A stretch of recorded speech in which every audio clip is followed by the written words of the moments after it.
ఇదే తెలుగు సినిమా పరిశ్రమలో కొత్త అధ్యాయం అని చెప్పాలి. నెగిటివ్ రివ్యూలు, ఫేక్ రేటింగ్స్ కు టాలీవుడ్ చెక్ పెట్టింది. కోర్టు ఆదేశాలతో ఒక సినిమాను ఆన్లైన్ రివ్యూలు, రేటింగ్స్ కు పరిమితం చేయడం తెలుగు ఇండస్ట్రీలో ఇదే తొలిసారి. లక్ష్యం ఒకటే కావాలనే చేసే డిజిటల్ దాడులను అడ్డుకుని సినిమా తీర్పు నిజమైన ప్రేక్షకుల చేతుల్లోనే ఉండేలా చేయడం. మన శంకర వరప్రసాద్ గారు సినిమా విషయంలో కీలక నిర్ణయం తీసుకున్నారు. మెగాస్టార్ చిరంజీవి, విక్టరీ వెంకటేష్ లాంటి భారీ స్టార్లు కలిసి నటిస్తున్న సినిమా కావడంతో విడుదలకు ముందే భారీ అంచనాలు ఏర్పడ్డాయి. అదే సమయంలో ప్లాన్ చేసి నెగిటివ్ ప్రచారం చేసే ప్రమాదం కూడా ఉండడంతో ముందుగానే రక్షణ చర్యలు చేపట్టారు.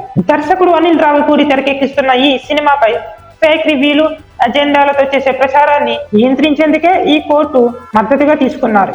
సినిమా విడుదలైన తర్వాత నిజంగా థియేటర్లో చూసిన ప్రేక్షకుల అభిప్రాయాలకే విలువ ఉండాలి అన్నదే ఈ నిర్ణయం వెనుక అసలు ఆలోచన.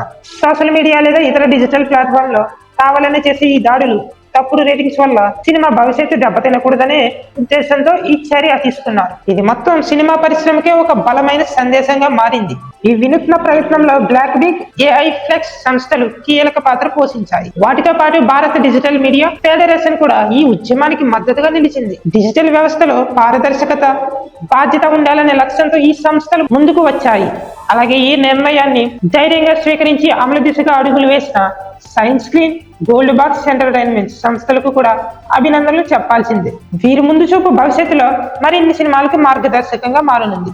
మొత్తానికి సినిమా హిట్టా లేదా ఫ్లాప్ అనేది ప్రేక్షకుల తీర్పే కావాలి, డిజిటల్ దాడుల వల్ల కాదు అనే స్పష్టమైన సందేశాన్ని టాలీవుడ్ మారుతున్న కాలానికి తగ్గట్టుగా అడుగులు వేస్తూ సృజనాత్మకతను కాపాడుకుంటూ డిజిటల్ నియమాలను కఠినంగా అమలు చేస్తుందని ఈ నిర్ణయం స్పష్టంగా తీసుకున్నారు. ఇది నిజంగా తెలుగు సినిమా పరిశ్రమకు కీలక ముందడుగు.